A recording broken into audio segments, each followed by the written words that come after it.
Mendagri Tito cek rekening judi kasino Lukas NMB ke PPATK.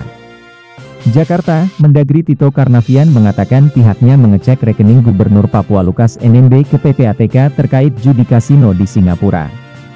Pengecekan termasuk menelusuri kesesuaian profil Lukas dengan aliran dana di rekening pribadinya. Kami cek juga ke PPATK yaitu adanya dalam rekening yang bersangkutan atau putranya juga ada uang yang nggak sesuai dengan profil dan PPATK lakukan pendalaman. Kemudian menyerahkan ke KPK ketika lihat ada dugaan tindak pidana. Kemudian berproseslah itu, kata Tito dalam rapat bersama Komisi 2 DPR di Kompleks Parlemen, Senayan, Jakarta, Rabu, 21 September 2022.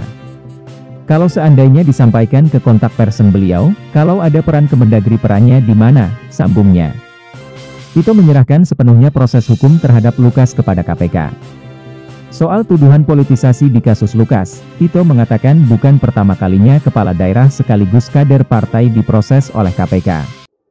KPK memiliki mekanisme tersendiri.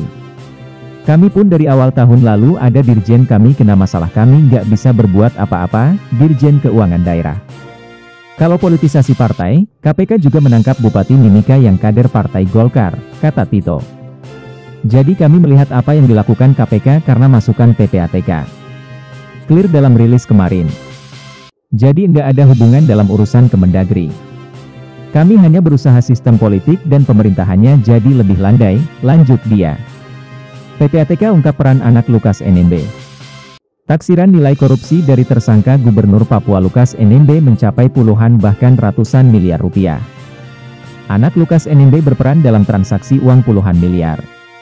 Ada transaksi yang dilakukan di 71 miliar rupiah tadi, mayoritas dilakukan di anak yang bersangkutan, di putra yang bersangkutan, kata Kepala Pusat Pelaporan Analisis Transaksi Keuangan, PPATK, Iwan Yustiavandana dalam jumpa pers di kantor Kementerian Koordinator Bidang Politik Hukum dan Keamanan, Jakarta Pusat, Senin 19 September.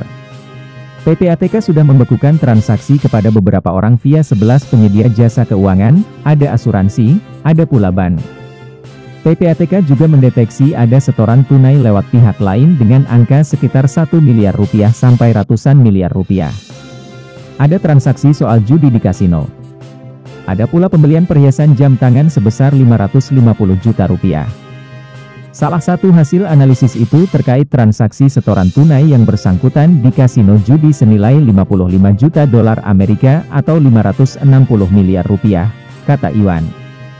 KPK sebelumnya menawarkan penghentian kasus kepada Lukas NMB jika dirinya membuktikan dari mana sumber uang ratusan miliar rupiah yang ditemukan PPATK dalam transaksinya.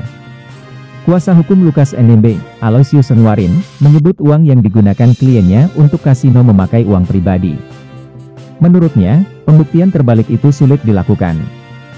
Ini, aliran dana, itu pembuktian terbalik itu susah, apalagi kemana. Ini kan pribadi, jadi pembuktian aliran dana, apalagi itu bukan dari proyek masuk ke sana, itu kan tidak bisa, kata Aloysius saat dihubungi, Rabu 21 September. Aloysius juga menilai hal tersebut akan memerlukan proses yang panjang. Selain itu, undang-undang di Indonesia tidak mengatur terkait pembuktian terbalik. Panjang prosesnya. Dan undang-undang kami tidak mengatur pembuktian terbalik. Apalagi ke luar negeri itu, ujarnya. Ikuti terus berita-berita kami yang terupdate, terpercaya dari berbagai sumber, dengan cara klik subscribe dan juga loncengnya, agar Anda selalu mendapatkan notifikasi jika channel YouTube ini mengupload video berita terbaru.